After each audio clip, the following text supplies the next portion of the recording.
In this chapter, we delve into choosing and financing a home, probably the largest purchase anyone makes in their life. Before we address buying a house, let's look at the cost of renting. For some, renting for the present or in certain circumstances makes the most sense. If you've decided it is time to buy a home, how do you start that process? The price of a house is not all there is to purchasing a home. There are costs associated with the purchase itself as well as ongoing maintenance expenses. What if you have a home, but you're ready to sell it and move up? How do you get your home ready for the market so it'll sell quickly? Sometimes renting makes better sense. It's where most of us start out before we graduate to home ownership. More than that, it's a question of your lifestyle and how you want to spend your time and money and the trade-offs involved. The basic guideline for renting or buying are that you should spend no more than 25 to 30% of your take-home pay on housing.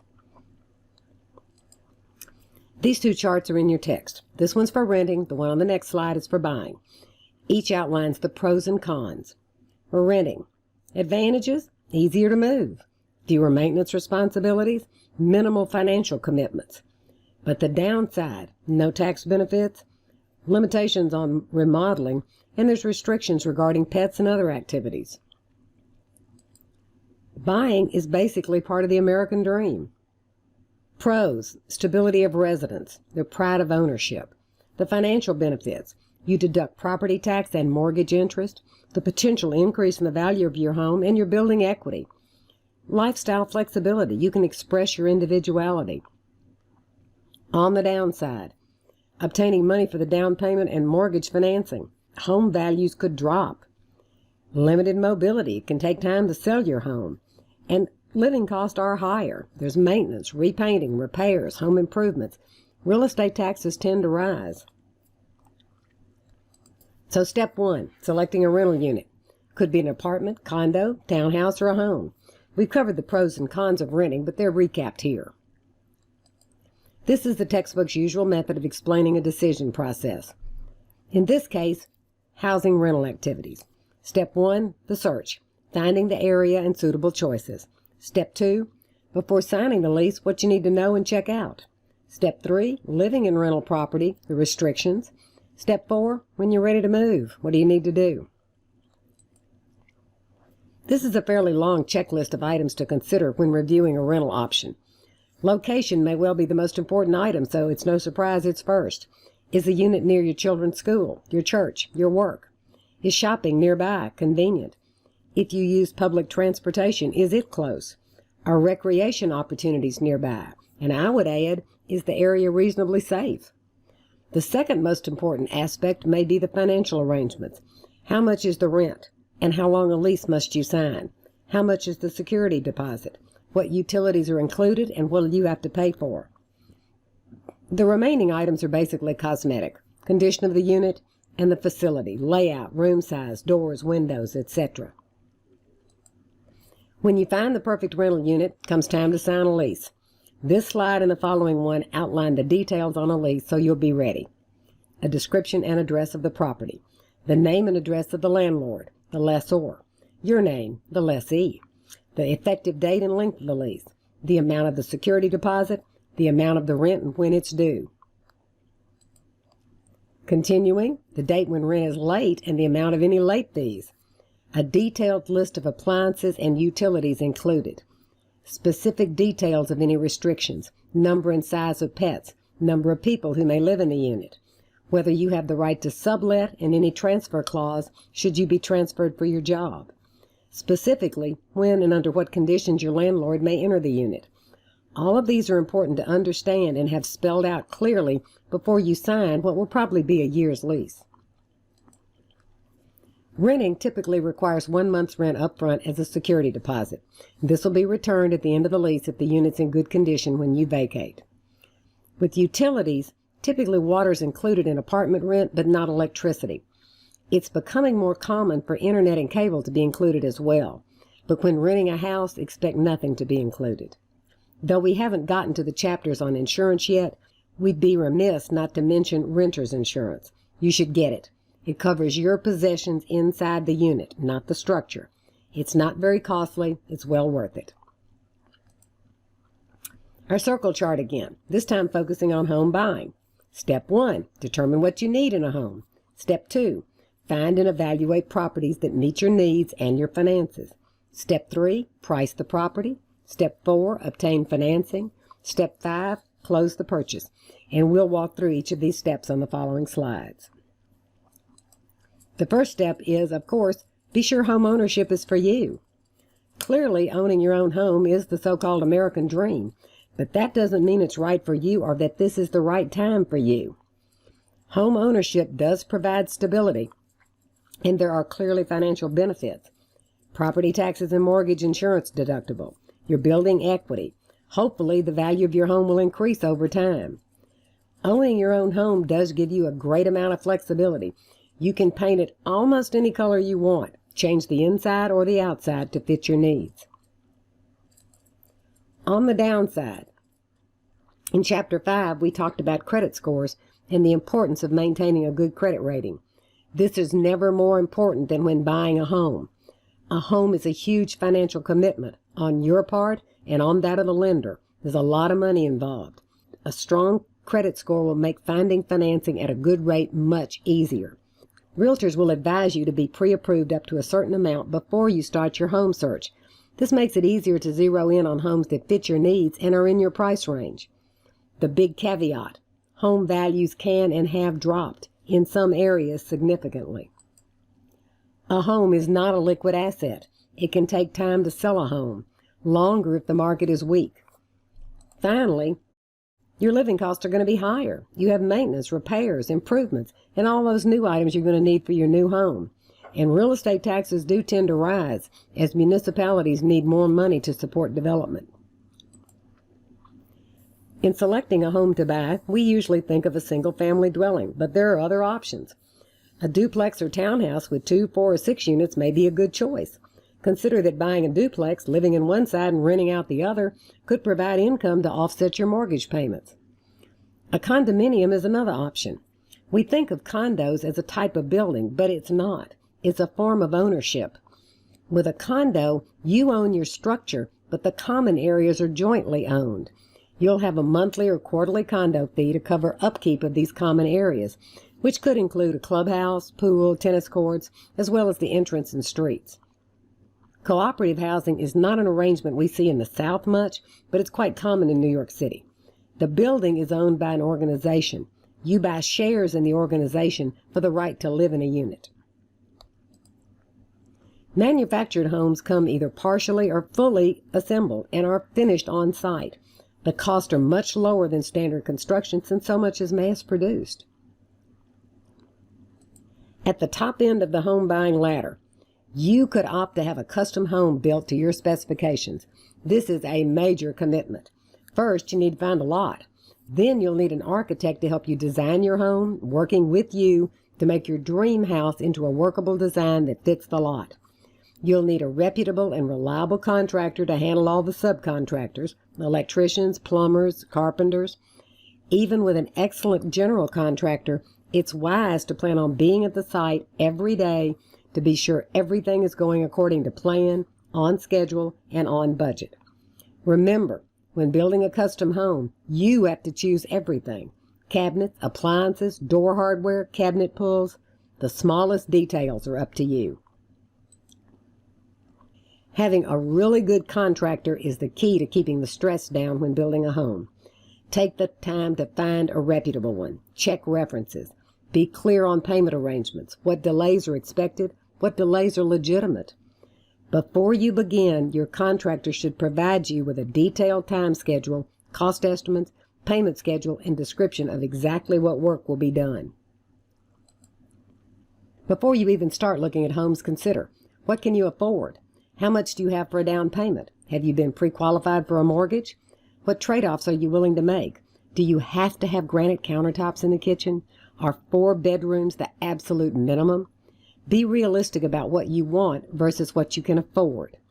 Buy all the house you can afford, but just what you can afford. The key is to get in that first house, and then you can trade up. If you have the skills, a fixer-upper could be an option. Sweat equity can buy a lot of house. This could be as little as being willing to repaint and refinish floors, It could be as much as an HGTV fixer-upper show, where the walls come down and the home is totally reworked. Be realistic about your skill and the time you have to devote to it. Step 2. Finding a home. As any realtor will tell you, the most important feature is location, location, location. It's the primary key to home value and the one thing you can't change. It's why people buy old, small houses in a great neighborhood, tear them down, and build their dream home. They're buying the location. Of course, it's possible to buy a home without enlisting the help of a realtor, but using one will make the whole process so much easier. A realtor can filter the homes available in the area based on criteria you specify: area, size, number of bedrooms, garage, pool or no pool, school district, price range, whatever is important to you. This will save you a lot of time by only looking at homes that meet your criteria. A realtor can help you negotiate the price, present your offer to the seller's agent, help you obtain financing if you're not already pre-approved, and represent you at the closing. For this, they earn a fee based on the selling price, and it's paid by the seller. Even when buying a new construction home, a home inspection is a good idea. What will be covered is shown in the chart on the next slide. Your mortgage company will require an appraisal before they grant a loan, and you'll pay for the appraisal.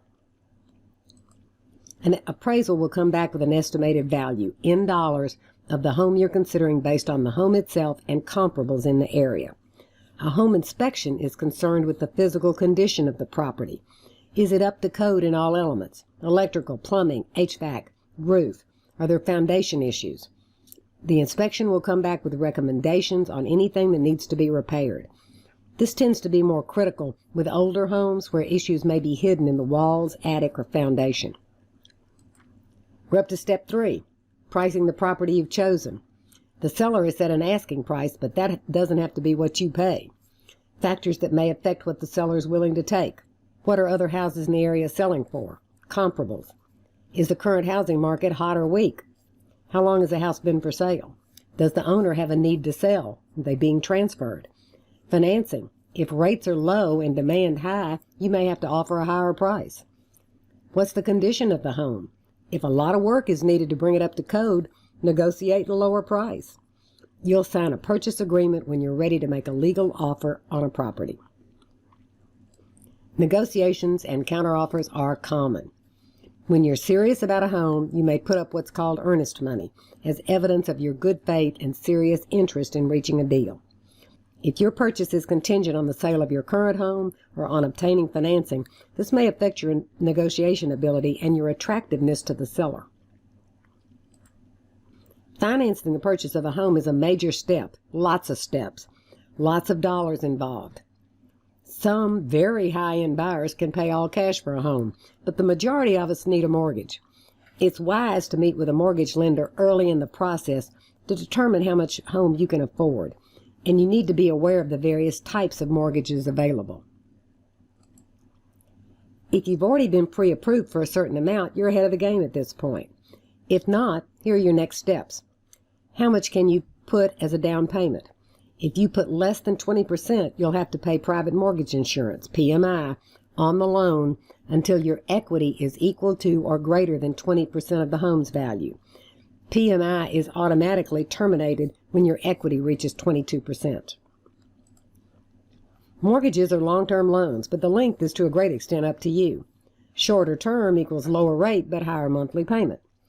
Mortgages are typically 15, 25, or 30 years, usually longer on that first house. Your realtor may suggest a lender that they've worked with successfully in the past. This is where your credit report is crucial. Complete an application. A lender will require a complete statement of net worth, as we covered in Chapter 2. They'll also verify your income and employment, and they'll request a credit report. Once approved, your rate is usually locked in for up to 90 days to allow you time to find and buy a home. This is Exhibit 7.6 in your text. For both examples, the monthly gross income is $48,000 divided by 12, $4,000. The difference between the two examples is the ratio and how it's used by the lending institution, so you'll see how that affects what you can afford. With a down payment of at least 5%, the benchmarks are 33% of monthly gross income for PITI, principal, interest, taxes, and insurance. 38% of monthly gross income for PITI plus other debt payments. Looking at example A, 38% of gross monthly income is $1,520. Subtract debt payments of $380 and subtract estimated taxes and insurance of $300. So your affordable monthly payment, $840. Divide this amount by the table 7.7 value for the rate and term of the mortgage you're considering and multiply by 1,000. For a 5%, 30-year mortgage, the factor is 5.37. 840 divided by 537 times 1,000, 156,425. That's the maximum mortgage amount. Under example B with the 33% benchmark, the affordable mortgage is $189,944. Divide each maximum mortgage amount by 1 minus the percentage of your down payment, in this case 10%. Maximum home price, example A, $173,805, example B, $211,49. This is table 7.7 in your text. To use this table to determine the amount of your monthly mortgage payment, multiply the factor from the table by the number of thousands of the loan amount. The rate we used on the example in Exhibit 7.6 is the 5% 30-year factor. For example, for a 30-year 5.5% mortgage for $223,000, the table factor is 5.68. Your monthly payment, $223 times 5.68, $1,266.64. Exhibit 7.7 also includes 3 ways of calculating a mortgage payment: formula, financial calculator, and Excel. Using our previous 30-year 5.5 223 mortgage, all 3 techniques yield the same result, $1,266.17, very close to our original table figure of $1,266.64. So far, we've focused on fixed-rate, fixed-payment mortgages, which are the most common, but there are other variations. As the name implies, the rate's fixed for the life of the loan, as is the payment. The PI part, taxes and insurance, may change. There are a variety of government-guaranteed financing programs. The VA offers home loan financing for veterans without any down payment. FHA insures loans for low- and middle-income people meeting certain down payment criteria. Adjustable-rate mortgages have been very popular with first-time home buyers who take advantage of the lower initial rates to get into their first home. ARMs typically have a rate cap that limits how much the rate can change and a payment cap that limits how much the payment can change. Frequently, ARMs allow conversion to a fixed-rate conventional mortgage in the future. An issue can occur called negative amortization. When mortgage payments do not rise but interest rates do, the amount owed can increase such that the payment doesn't even cover the interest owed.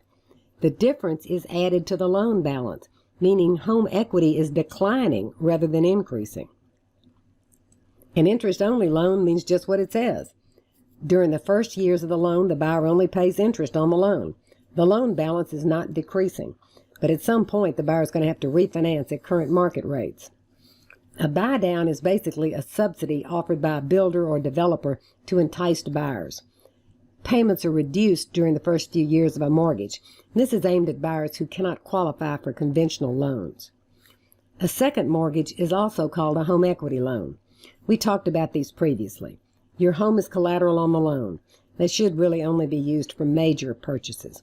The home equity name implies that these are meant to be used for home improvements, to increase the value of your home. But they can be used for anything, to pay off major debts, for a car, for a vacation, and the interest is tax deductible. A reversed mortgage is also known as a home equity conversion mortgage. It's available to homeowners 62 or older. It provides tax-free income as a loan, which is repaid when the homeowners move or die. Closing the purchase, step 5. Definitely arrange for a walkthrough to make sure everything's in order before you sign. At the closing, you're going to sign a ton of paperwork. Typically, the buyer, seller, and lender will be represented at the closing. This is where you settle all last-minute details. Closing costs are also called settlement costs, and we'll look at them in more detail on the next slide.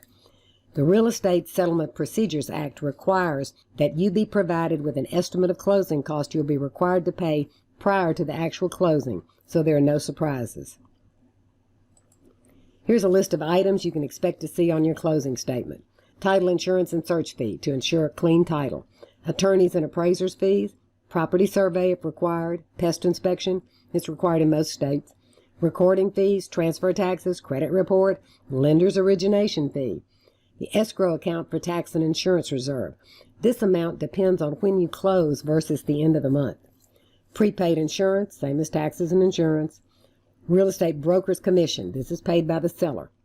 The closing estimate will clearly highlight what the seller pays and what the buyer is expected to pay at the closing. This breaks down 3 of the closing components a bit further. Title insurance is meant to protect your claim against the property. The deed officially registers you as the owner of the property. A warranty deed guarantees, as the slide says, that the seller is the true owner with the right to transfer the property to you and that there are no outstanding claims against the property. Your escrow account is where money's deposited to pay your annual insurance and taxes. At the end of each year, your lender will analyze your escrow account as to overage or deficit and potentially adjust your monthly payment. Our final learning objective covers how to get your home ready to sell when the time comes. Well, pretty obvious. Repair, paint, and clean everything. If repainting, neutral colors. You may love your bright blue room, but not all home buyers will, and many do not have the ability to visualize changes. Reduce clutter. Move things to a storage unit if you have to, but get them out of the way. You want your home to look as big as possible.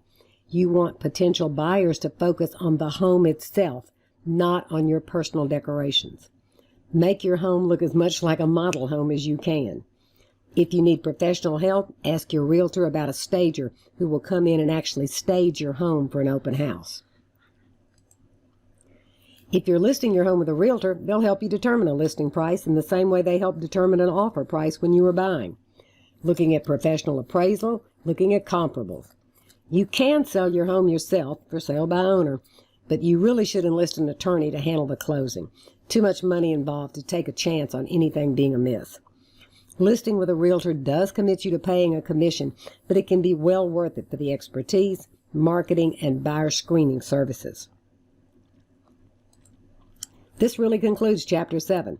Our first learning objective, assessing the cost and benefits of renting. Number 2, 5 stages of home buying. Costs associated with buying a home and selling your home. And this ends Chapter 7.